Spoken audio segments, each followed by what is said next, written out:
ரயில்வேல வேலை பார்க்கணும்னு ரயில்வே எக்ஸாம்க்கு ப்ரிப்பேர் பண்ணிட்டு இருக்கீங்களா? ஆர்ஆர்பி இப்போ 6557 புது வேகன்சிக்கு ஓபன் பண்ணிருக்காங்க. இதுக்கு யாரெல்லாம் அப்ளை பண்ணலாம், என்ன எஜுகேஷன் குவாலிஃபிகேஷன் இருக்கணும், எங்கே அப்ளை பண்ணணும், என்ன லாஸ்ட் டேட் அப்படின்ற பல விஷயங்களை தான் இன்னைக்கு இந்த வீடியோவில் பார்க்க போகிறோம். அதனால இந்த வீடியோவை கடைசி வரைக்கும் ஸ்கிப் பண்ணாம பாருங்க. பாஸ் வாலா டெய்லி தமிழ் நேயர்களுக்கு வணக்கம், நான் மதுமிதா.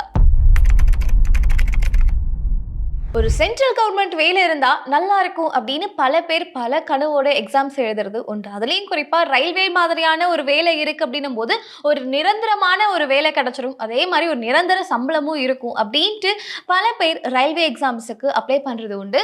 ஸோ இப்போ பார்த்தீங்க அப்படின்னா புதுசாக கிட்டத்தட்ட 6557 புது வேகன்சி ஓப்பன் ஆயிருக்கு. ஸோ இதுக்கான இருக்கக்கூடிய அந்த எலிஜிபிலிட்டி என்ன, எவ்வளவு சேலரி லிமிட் அண்ட் யாரெல்லாம் அப்ளை பண்ணலாம், எங்க அப்ளை பண்ணணும் அப்படின்ற பல விஷயங்களை தான் இன்னைக்கு இந்த வீடியோல நம்ம தெரிஞ்சுக்க போறோம். அதனால ரயில்வே எக்ஸாமுக்கு ப்ரிப்பேர் பண்ணிட்டு இருக்கீங்க, இல்ல உங்க ஃப்ரெண்ட்ஸ் யாராவது ரயில்வே எக்ஸாமுக்கு ப்ரிப்பேர் பண்ணிட்டு இருக்காங்க அப்படின்னும் போது அவங்களுக்கு இந்த வீடியோவை சென்ட் பண்ணிவிடுங்க, கண்டிப்பா அவங்களுக்கு யூஸ்ஃபுல்லா இருக்கும். ஸோ இந்த 6557 வேகன்சி அப்படின்றது எந்த கிரேடுக்கு அப்படின்னு பார்த்தீங்கன்னா டெக்னீஷியன் கிரேட் 1க்கும் டெக்னீஷியன் கிரேட் 3 இந்த 2 லெவலுக்கு தான் இந்த வேகன்சி ஆனது ஓப்பன் ஆயிருக்கு. ஸோ இதுலேயே வந்து என்ன சம்பளம், யாரெல்லாம் அப்ளை பண்ணணும் அப்படின்ற எல்லா விவரமே உங்களுக்கு கொடுத்துருக்காங்க. ஸோ டெக்னீஷியன் கிரேட் 1 லெவலுக்கு பார்த்தீங்க அப்படின்னா உங்களுடைய ஏஜ் லிமிட் ஆனது ஃபர்ஸ்ட் 18லேருந்து 23க்குள்ள இருக்கணும் அப்படின்னு சொல்லியிருக்காங்க. அதே மாதிரி இந்த கிரேட் லெவலுக்கு எத்தனை வேகன்சி ஓப்பன் ஆயிருக்கு அப்படின்னா 323 வேகன்சி வந்து ஓப்பன் ஆகிருக்கு அப்படின்னும் இதோடைய சேலரி லிமிட் ஆனது உங்களுக்கு 29,200 ரூபாய் இருக்கும். இதுல அடுத்து இருக்கக்கூடியது டெக்னீஷியன் லெவல் கிரேட் 3. ஸோ இந்த கிரேட் 3 அப்படின்னும் போது இதுல சேலரி லெவலுமே உங்களுக்கு முன்னாடி கிரேடை விட இது கம்பேர் பண்ணும்போது உங்களுக்கு கம்மியாக தான் இருக்கும். ஆனால் இதுக்கு இருக்கக்கூடிய வேகன்சி அப்படின்னு பார்த்தீங்கன்னா இருக்கிறதுலே ரொம்ப அதிகமான வேகன்சி கிரேட் 3க்கு தான் வந்து ஓப்பன் பண்ணியிருக்காங்க. 6234 வேகன்சி இந்த கிரேட் 3 லெவலுக்கு வந்து ஓப்பன் பண்ணியிருக்காங்க. இதுக்கு இருக்கக்கூடிய ஏஜ் லிமிட் அப்படின்னு பார்த்தீங்கன்னா 18லேருந்து 30க்குள்ள இருக்கணும் அப்படின்னு சொல்லியிருக்காங்க. ஸோ இந்த கிரேட்ல இருக்கக்கூடியவங்களுக்கு எவ்வளவு பேசிக் சேலரியா இருக்கும் அப்படின்றதுமே மென்ஷன் பண்ணியிருக்காங்க. 19,900 ரூபாய், அதாவது 20,000க்கு 100 ரூபா வந்து கம்மியா இருக்கும் அப்படின்னுமே வந்து மென்ஷன் பண்ணியிருக்காங்க. ஸோ இப்போ இந்த கிரேடில் நீங்கள் அப்ளை பண்ணுறீங்க அப்படின்னும் போது உங்களுக்கு ஒரு சில குவாலிஃபிகேஷனுமே வந்து இதோடய வந்து சேர்த்து கொடுத்துருக்காங்க. நீங்கள் கிரேட் 3 வந்து அப்ளை பண்ண போகிறீங்க அப்படின்னும் போது 10th முடிச்சிருக்கலாம். அதே மாதிரி ஐடிஐ ரிலேட்டட் ட்ரேட் ஏதாவது முடிச்சிருக்கீங்க அப்படின்னும் போது நீங்கள் 2 பேருமே இந்த கிரேட் 3க்கு அப்ளை பண்ண முடியும். அப்போது கிரேட் 1க்கு வந்து பார்த்தீங்க அப்படின்னா இன்ஜினியரிங் டிப்ளமா அப்படி இல்லைன்னா பிஎஸ்சி, அதாவது இதுக்கு ரிலேட்டடாக இருக்கக்கூடிய பிஎஸ்சி ஏதாவது முடிச்சிருக்கீங்க அப்படின்னும் போதும் நீங்களுமே இந்த கிரேட் 1 லெவலுக்கு வந்து அப்ளை பண்ணலாம். ஸோ இதுக்கான அப்ளிகேஷன் எப்போ ஓப்பன் ஆகுது அப்படின்னு பார்த்தீங்கன்னா 30 ஜூன் 2026 ஆரம்பிச்சு 29 ஜூலை 2026. ஸோ இதுக்குள்ளே நீங்கள் அப்ளை பண்ணுற மாதிரி இருக்கும். 30 டேஸ் உங்களுக்கு டைம் கொடுத்துருக்காங்க. இதுக்குள்ளேயே நீங்கள் அப்ளை பண்ணிக்கிற மாதிரி இருக்கும். ஓகே, ஸோ இதுக்கு எங்கே போய் அப்ளை பண்ணணும் அப்படின்னு பார்த்தீங்கன்னா ஆர்ஆர்பி எல்லாமே உங்களுக்கு ஆன்லைனில் தான் இருக்குது அப்படின்றதுனால நீங்கள் ஆன்லைனில் தான் அப்ளை பண்ணுற மாதிரியே இருக்கும். ஸோ அப்ளை பண்ணுறதுக்குன்னு அஃபிஷியல் வெப்சைட் இருக்குது, rrbapply.gov.in. இந்த வெப்சைட் உள்ள போகிறீங்க அப்படின்னும் போது நீங்கள் உங்களுக்குன்னு ஒரு லாகின் அக்கௌண்ட்டை கிரியேட் பண்ணுற மாதிரி இருக்கும். ஸோ இந்த லாகின் அக்கௌண்ட்டை கிரியேட் பண்ணதுக்கு அப்புறமா தான் நீங்கள் அப்ளிகேஷனுக்கு உள்ளேயே போகிற மாதிரி இருக்கும். ஸோ ஃபர்ஸ்ட்ல உங்களுடைய பெயர் அப்புறம் மற்ற டீட்டெயில்ஸ்லாம் கொடுத்து உங்களுக்குன்னு ஒரு லாகின் அக்கௌண்ட்டை கிரியேட் பண்ணுங்க.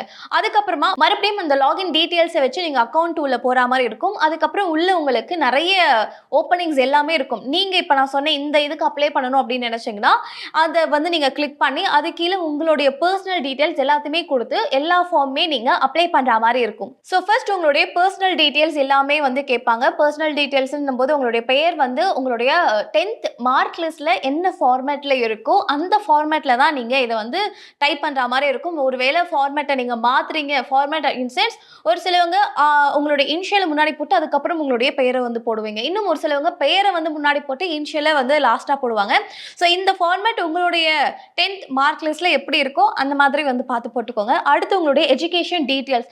ஸோ இதுல என்ன மாதிரியான உங்களுடைய எஜுகேஷன் சர்டிஃபிகேட்ஸ் எல்லாமே வந்து கேட்குறாங்களோ அது எல்லாத்தையுமே நீங்க அப்லோட் பண்ற மாதிரி இருக்கும்.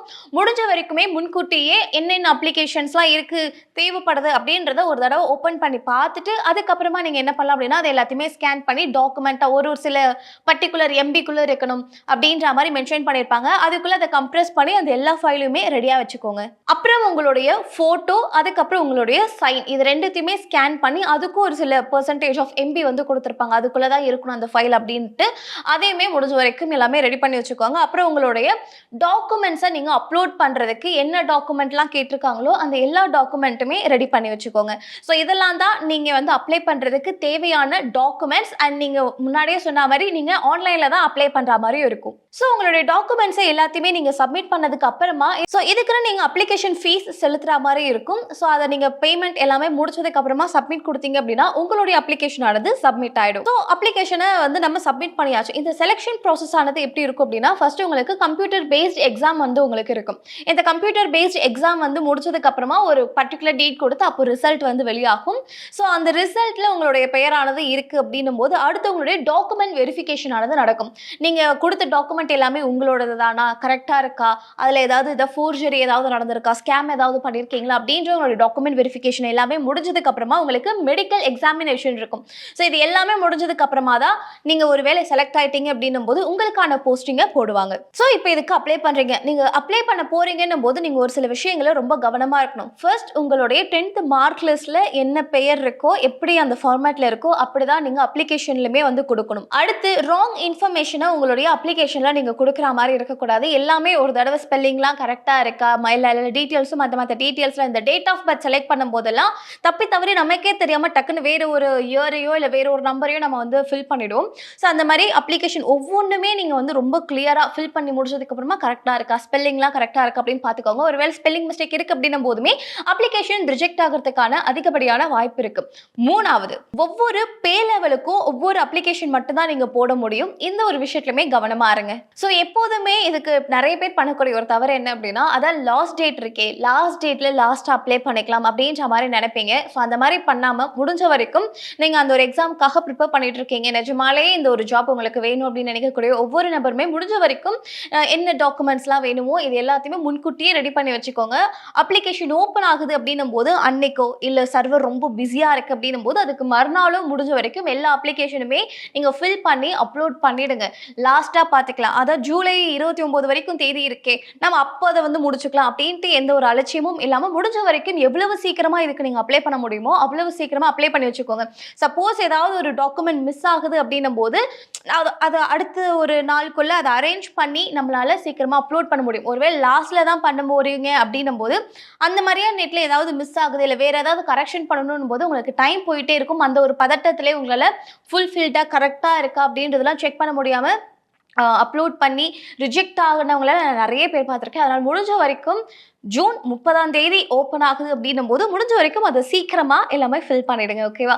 ஸோ யாரெல்லாம் RRBக்கு ட்ரை பண்ணிட்டு இருக்கீங்களோ, ரயில்வே எக்ஸாமுக்காக ரொம்ப தீவிரமாக ப்ரிப்பேர் பண்ணிட்டு இருக்கீங்களோ அவங்களுக்கான ஒரு சூப்பரான ஒரு ஆப்பர்ச்சுனிட்டி. கிட்டத்தட்ட 6557 வேகன்சி த்ரூ அவுட் இந்தியாவில் எடுக்கிறாங்க அப்படின்னும் போது ஒரு சின்ன நம்பர்லாம் கிடையாது, கண்டிப்பாக அது ஒரு பெரிய நம்பர் தான். நல்லா ப்ரிப்பேர் பண்ணி நல்லா எக்ஸாம்ஸ் எழுதுங்க. All the best. சப்போஸ் இதை ப்ராப்பராக அப்ளை பண்ணுன்றது எப்படின்னு தெரியல, அது வெப்சைட் ஓப்பன் பண்ணி ஒரு ஃபார்மையும் என்னென்னலாம் ஃபில் பண்ணணும் அப்படின்ட்டு உங்களுக்கு நான் ஒரு வீடியோ போடணும் அப்படின்னு நினச்சிங்கன்னா இந்த வீடியோடைய கமெண்ட் செக்ஷனில் அப்ளிகேஷன் மட்டும் டைப் பண்ணுங்கள். உங்களுக்கு ப்ராப்பரான அப்ளை பண்ணுறதுக்கான ப்ரொசீஜர் எப்படி அப்படின்ட்டு ஒரு செப்பரேட் வீடியோ உங்களுக்கு போடுறேன். கண்டிப்பாக உங்களுக்கு யூஸ்ஃபுல்லாக இருக்கும் அப்படின்ட்டு ஒரு நம்பிக்கை எனக்கு இருக்குது. ஸோ இந்த மாதிரி இன்னொரு சுவாரஸ்யமான வீடியோவில் உங்களை வந்து சந்திக்கிறேன். Thank you so much. Brand partnership மற்றும் அட்வர்டைசிங் என்கொயரிஸ்க்கு brand@bosswala.com என்ற இமெயில் ஐடிக்கோ அல்லது 9108014192 என்ற வாட்ஸ்அப் எண்ணை தொடர்பு கொள்ளலாம். Bosswala. Be the boss.